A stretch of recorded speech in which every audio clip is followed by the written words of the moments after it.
It was the culmination of the two most epic coaching careers in college basketball history. Two legends, two icons, and most importantly, two great friends.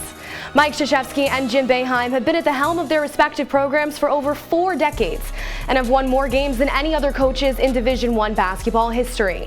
But they had one final showdown tonight. Only one was able to leave with the last word. We'll tell you who that was on Orange Press Pass starting right now.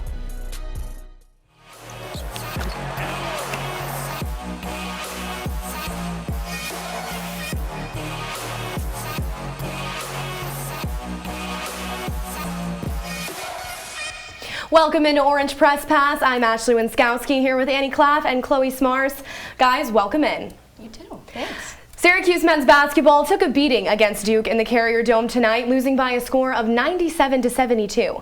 Guys, there's a lot to unpack here in this last game of this iconic coaching rivalry. Annie, what was your thought following this brutal loss for Syracuse? I mean, first off, it was way too big of a score differential, and I just wanted to know, where was Jimmy Boeheim tonight? He had 27 points against Notre Dame last weekend, on Wednesday, and he had 0 today. He was scoreless. He only had 3 shots also, so where was he? In a game that we needed him the most, and that Syracuse needed him the most, he just wasn't there.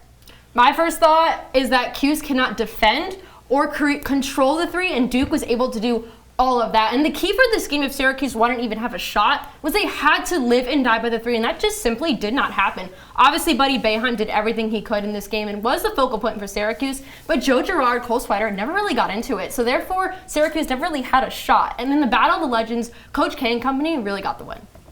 Absolutely. Well, let's take a look inside the Dome now to see just how it went down. Duke came into this game having owned the Orange in their first meeting. 32,000 strong there. No shortage of support for the Orange, but things got out of control quickly. Right away in the first 4 minutes, Duke pulls ahead 14-0. They score 14 unanswered points.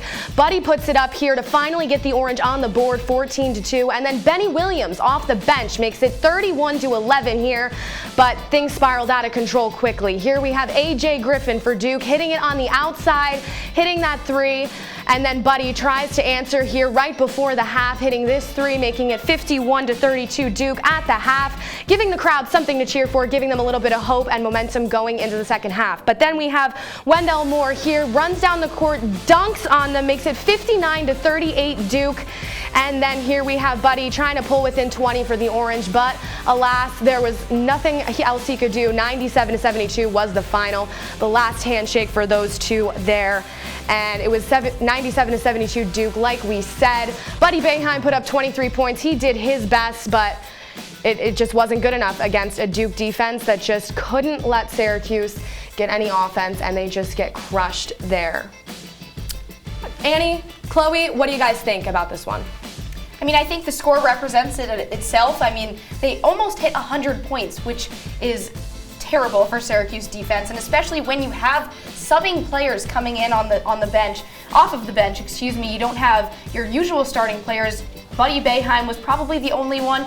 Joe Girard came up, he made a comeback from the first half a little bit, but it just wasn't enough, like you said. And Paulo Banchero, obviously he's a top 3 pick in this year's NBA draft, putting up 21 points, and Mark Williams absolutely dominated this game, averaging 28 points. Pretty good.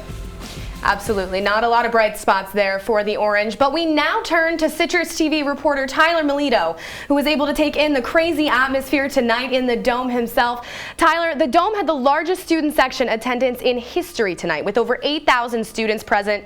How did that energy from the student section impact the action on the court? Ashley, the Dome, I mean, it's empty right now, you can see it, but it was insane tonight with all the fans, student section included, over 8,000, as you mentioned, a new record. And honestly, though, although it was a 20-point game, you could say that they did have an immense impact because this team feeds off of it. We've seen it all season long. Buddy Boeheim and Joe Girard especially, they feed off this crowd. They love playing for these fans. Jim Boeheim has given nothing but praise for the fans all season long, and that showed once again today their passion and love for this team, even though they've been struggling immensely. Hey Tyler, how's it going? We're going to switch gears a little bit, but did you notice any reactions from the SU starters when the bench started to take up some minutes and hit the floor? Yeah, Annie, first off, I'm doing great. Hopefully you're doing as good as well. My angle was not great. I don't know if you can see it, but I was on the other end, right by the Duke bench, not nearly near the Syracuse bench, so I couldn't get much facial reaction. But Coach Boeheim mentioned post-game that simply Jimmy Boeheim and Cole Swider did not have their best games. So he was forced to play guys like Benny Williams, Barama Sidibe, John Bolajak. I don't mention Frank Anselm simply because Jim Boeheim, he's had him in his doghouse ever since Frank Anselm took over as the starter. But Jimmy Boeheim and Cole Swider just not have their best games. Cole Swider picked up 3 early fouls in the first half. That really limited him to only 14 minutes in this one. But frankly, Jim Boeheim was pleased with what he saw out of guys like Benny Williams, someone who has not played much this season, someone who the fans, and myself included as a member of the media, has been calling for to play more. He played 30 minutes and had a career high in points and rebounds. Jim Boeheim was pleased. I think the team overall was pleased at what they saw their teammates do, although it came in a loss. Hey Tyler, I want to say great tie selection tonight, and obviously the first half was an awful performance by the Orange, and defensively and offensively. Just a quick question, did you see a change in attitude or approach from Coach Boeheim in the second half? Well, Chloe, thank you for my tie game. I struggle with that more often than not, but I appreciate the praise. As for the adjustment from first half to second half, I think it was just Jim Boeheim really adjusting on the fly to the fact that Symir Torrance was out. He got hit in the head, had to leave the game in the first half with stitches, and was not able to return. Cole Swider, as mentioned, having foul trouble. Jimmy Boeheim not having the best game. Frank Anselm not having the best game. It was really Coach Boeheim being forced to play guys that usually don't see a lot of playing time. But he did mention post-game that the one thing that he expects his team to do, and that it's supposed to carry over into the remainder of the season, is that they got to compete. Regardless of the score, he wants his team to compete for 40 minutes. And although the scoreboard did not show it tonight, overall, you should be proud as a Syracuse fan, as a Syracuse member of the media, for how they competed. Because against any other team, they probably would have played much better, and they probably would have came out of the win. Duke is on a whole different level. So in terms of adjustments, it was really just who was on the floor and who was not available for Jim Boeheim. Yeah, we're always proud of them no matter what. Tyler, thank you. Our reporter, Tyler Melito, he gave us fantastic coverage all game long on his Twitter feed, and now an excellent post-game report as well. Tyler, thanks so much. After a quick break, we'll get into exactly what made the difference in this game. We'll be right back.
One in 3 adults has pre-diabetes. That means it could be you, your favorite brother, your other brother, you, your football buddy, your football buddy, you, your plumber. Breathe right into your foot. Your plumber's masseuse. Yes.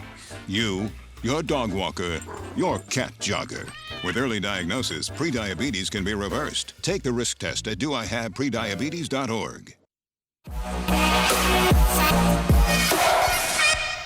Welcome back into Orange Press Pass here, giving you all the post-game coverage after Syracuse got trounced by Duke in the Dome. I'm back here with Annie and Chloe. And guys, one of the largest things that went sideways for Syracuse was that the Blue Devils are simply very good at shooting threes. In fact, they're so good that they hit 46.9% of those threes tonight.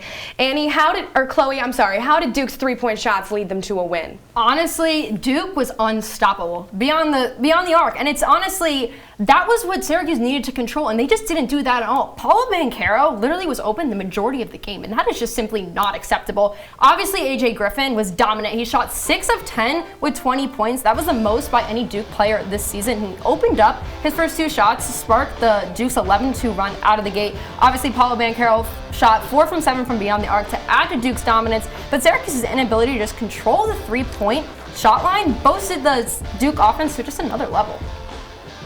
Yeah, and as things went sideways in this game, we saw Jim Boeheim. He tried to figure it out throughout the game. He played around with some different lineups and giving some different bench players a chance to get some time. Benny Williams, Barama Sidibe, John Bolajak, we all saw them get plenty of time tonight. Annie, what do you think Jim Boeheim's strategy was there? Well, I just think the starting players weren't doing it for Syracuse today and wasn't doing it for Coach Boeheim. I mean, you take a look at Benny Williams, freshman, coming onto the court today. He broke all his personal records for the season. He hit 14 total points, his first double-digit game all season, and his first game over 30 minutes as well. So you got to give him some credit for that.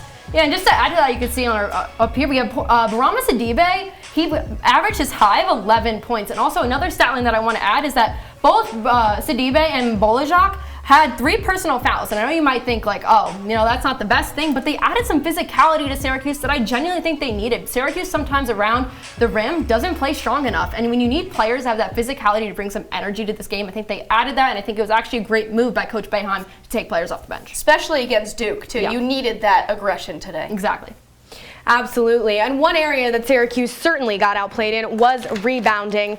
And guys, I have to tell you, Chloe, how did Duke's both offensive and defensive rebounds lead them into this win?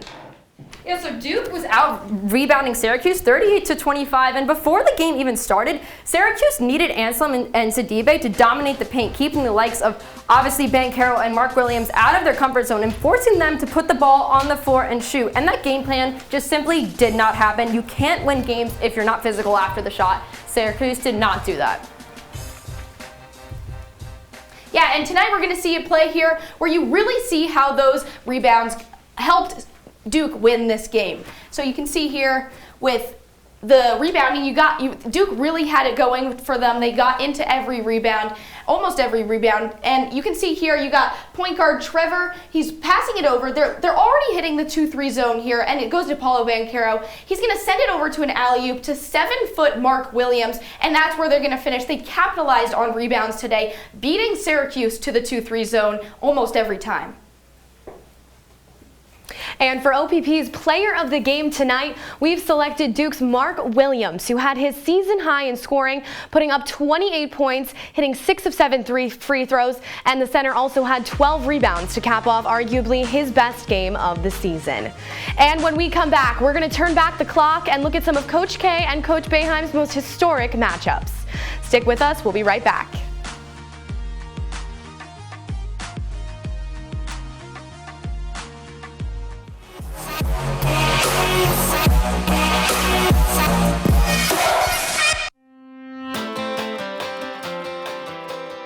OTN is on all your favorite apps: Apple TV, Fire TV, and Roku. Search Orange Television Network or OTN.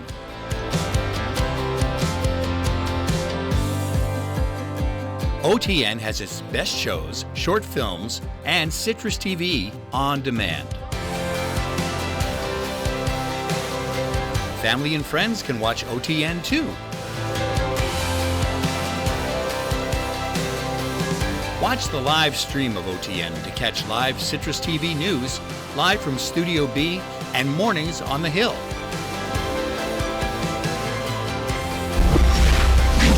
On or off campus, watch OTN anywhere.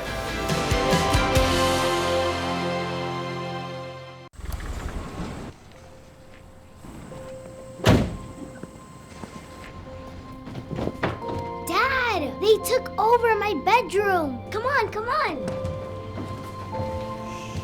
Okay, Dad. 1, 2, 3.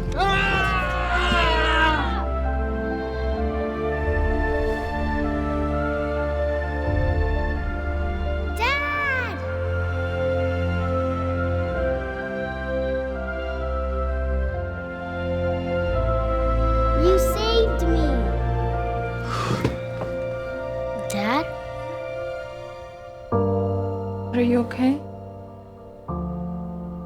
I'm fine, dear.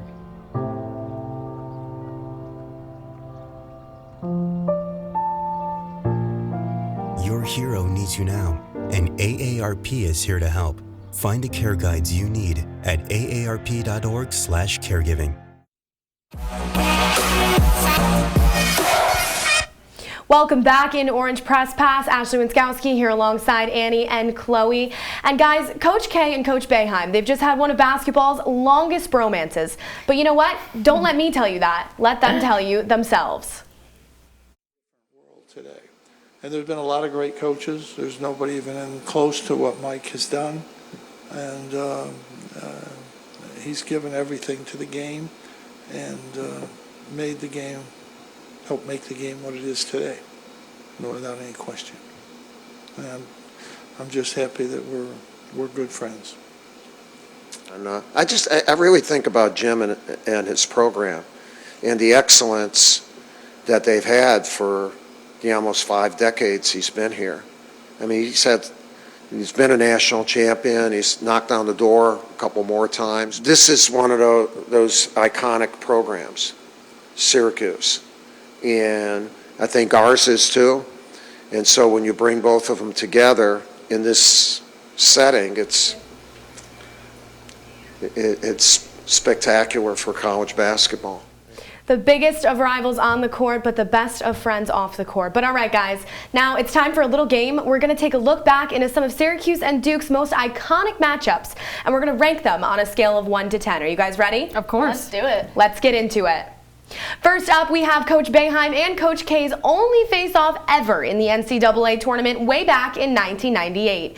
And Duke had Syracuse's number even over 20 years ago as they beat the Orange 80-67. Guys, where do you put this one on this nostalgia meter? I think I would give this a 6 only if they didn't lose. I think that I'm giving it a 5.5, excuse me. Only because they were in the Sweet 16. It's a national champion or national tournament game, but I would have given it a 6. It's only halfway there. I gotta agree with you with giving it a 6. It's the first and the only matchup, as you said, Ashley, between Coach K and Coach Boeheim in the tournament, and this is really where the rivalry begun, so it holds a lot of power in that sense. But I know us three, we were not born during this time, so it's a little hard to tell you what I genuinely thought about this game, but nothing was really the most exciting, especially on Syracuse's side, which is why I would give it a number 6. Hard to believe that they've only faced off against each other in that tournament once. Next up, we have a moment that's still talked about often here on campus, even though we were just slightly too young to be here for it. But I remember watching it back on TV when Syracuse won in buzzer-beating fashion at the Dome in 2017, 78-75. Guys, where would you put this one? I would have to put it at an 8, simply because it was a buzzer beater. How could you not make that an 8? Now, why it wouldn't be a 10 was because Syracuse was not ranked. It was over 10th ranked Duke, and we're going to talk about other games later on that just had a higher stake to them. Syracuse was having a so-so season, but Gallant made 43 consecutive free throws that season, which was actually a school record. And going into this game, Coach K and Boeheim were tied 4 for 4 heading into this matchup, so it had a little bit of that stake to it. The crowd was rocking, shows the true passion of this rivalry. So I would give it an 8 because it's not as high. Obviously, Jason Tatum, who's now in the NBA, was in this matchup, which makes it very present, but I would definitely say an 8 out of 10. No, I'm gonna agree with you. It's not a 10 just yet, but I'm gonna say it's a 9. I think once you see this Dome reaction, I'm giving it a 9 because of the hypeness in this matchup. At the end, you have that Syracuse victory, and of course, it's a very close buzzer beater. Look at this reaction right here. How hype? You can't get more hype than that in Syracuse-Duke matchups. Absolutely. And you know what? It wasn't so long ago that Syracuse was actually capable of upsetting the Blue Devils. Back in January 2019, only a few short years ago, they pulled out a 95-91 win at Cameron Indoor Stadium. Guys, what's your rank on this one?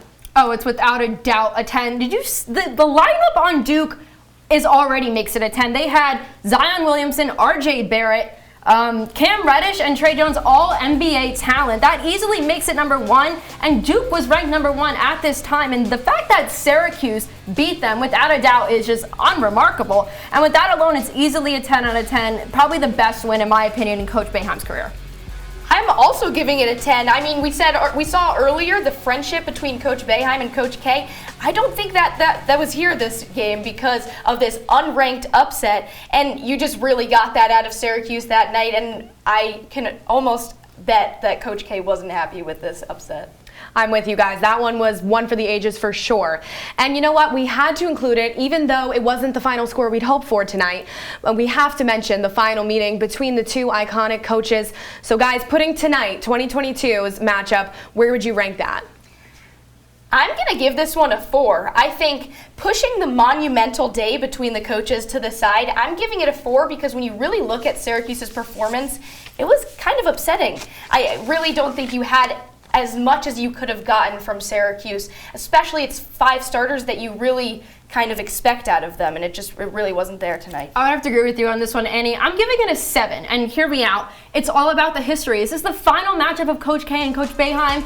We haven't known a world of college basketball without them, and these two date back to 1989. They spent time together in USA basketball. They are both number 1 and number 2 career wins for D1 men's basketball, and it's just, obviously the game was not the most exciting, especially from the Syracuse side, but the fact that these two ended Coach K, ended his time in the Dome in Central New York, it's a monumental time, and I definitely would have to say it's a little bit more than what you gave it because of its history value. I think it's super important to their legacy and their time together as friends. Fair enough. I'm with you, Chloe. Even if it wasn't the score we'd hoped for, it was still an iconic game. Coming up after the break on Orange Press Pass, we'll wrap up by taking a look at where Syracuse sits in the standings, and we'll see a full potential bracket for the upcoming ACC tournament. Stick with us.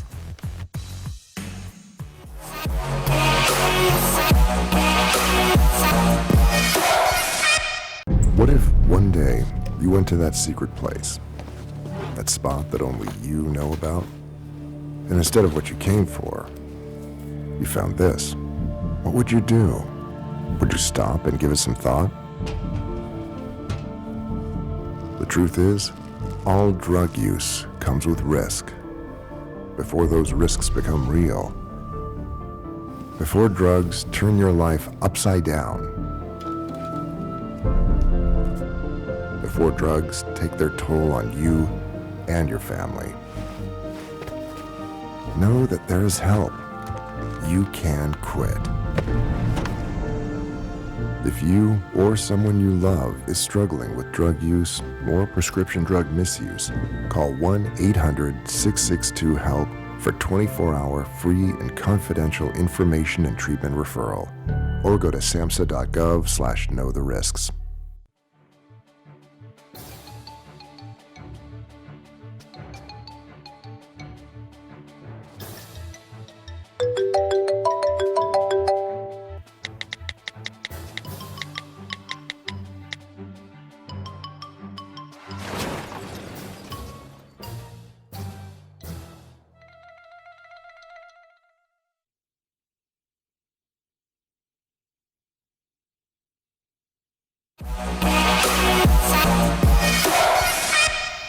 We're back here on Orange Press Pass following Syracuse men's basketball 97-72 loss to Duke tonight.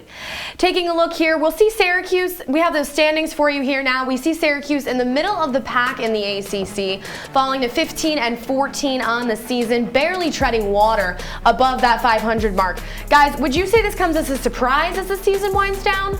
I think absolutely it's a surprise, especially with Duke and Notre Dame at the top. If you look at last season, Duke finished 10th and Notre Dame finished 11th. So the fact that they're 1-2 at the top of the ACC standings right now is honestly mind-blowing. It's very impressive of a one-year quick turnaround for those two teams. It's also interesting because you take a look at Duke, and they are on a 6-game winning streak right now. And UMiami is the only top 4 team that is coming off of a loss this weekend. So it's going to be really interesting, especially as Syracuse looks for another top 4 team coming soon. Absolutely. Absolutely. And now we move over to taking a look at it. The season ended today. This is what the ACC tournament bracket would look like. Syracuse would have a bye in the first round, and then they would take on Florida State in that second round matchup. Guys, what are your thoughts on this?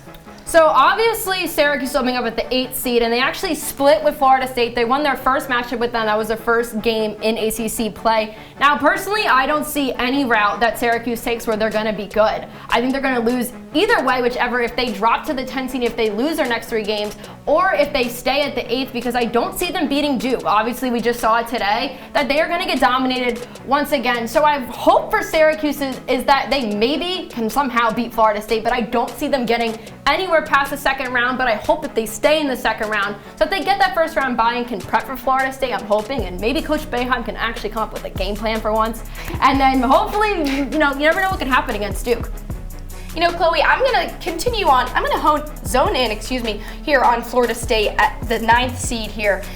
Today, even, they just had a 64-63 win over UVA today. This is FSU. From Matthew Cleveland, the guard, he had 20 points against UVA. And today he had a half-court buzzer beater win to put basically Florida State at 9th seed against Syracuse in this bracket. And it was, I would say, mainly a more exciting game than the Syracuse-Duke one tonight. But it's really interesting if you take a look at Matthew Cleveland. He's not in the top 20 for scoring in the ACC, so it's really interesting to see how he would be against Syracuse. Absolutely. And on the next edition of OPP, Syracuse men's basketball has to pack up and head down to Chapel Hill to try and redeem themselves against the Tar Heels. We'll have full halftime and post-game coverage for you right here on Monday night. Yeah, you know, like we said before, UNC is in the top 4, and they are one of those teams that I mentioned that is on a winning streak in the ACC. They're on a winning streak of 3 currently, and they are 3rd in the ACC, so it will be a tough matchup for Syracuse, as they do have their last 4 matches of the regular season, and it's all top 4 teams. So it's not going to get any easier for Syracuse, as we saw tonight and as we saw from Notre Dame this past week as well. So it's really not going to be an easy matchup again. And UNC did lose to Duke earlier this month, but they kept it closer than Syracuse. It wasn't by much. It was 87-67, but it certainly was 10 points closer than Syracuse. Yeah, and to highlight UNC, before their 3-game win streak, they actually had a bad loss to Pitt, and Pitt is one of the worst teams in the ACC. So maybe there's some hope from Syracuse in that they can win this matchup, but they need to figure out how to stop Armando Bacon. He is the X factor for UNC. The 6'10 junior put up 28 points in their last matchup against NC State. They're averaging 77.5 points a game, but Syracuse is going to have to step up on defense in order to pull up this upset. Yeah, exactly, guys. That would be a huge win for them to pull out. But, you know, with UNC having won 3 in a row, they have that momentum right now that Syracuse just does not have following this loss in the Dome. So we'll see. But we'll see you right here on Orange Press Pass for all of that coverage on Monday night at 11. And, guys, here as we wrap things up, give me some of your final thoughts to wrap up this night that kind of feels like the end of an era. It does feel like the end of an era, that's for sure, Ashley.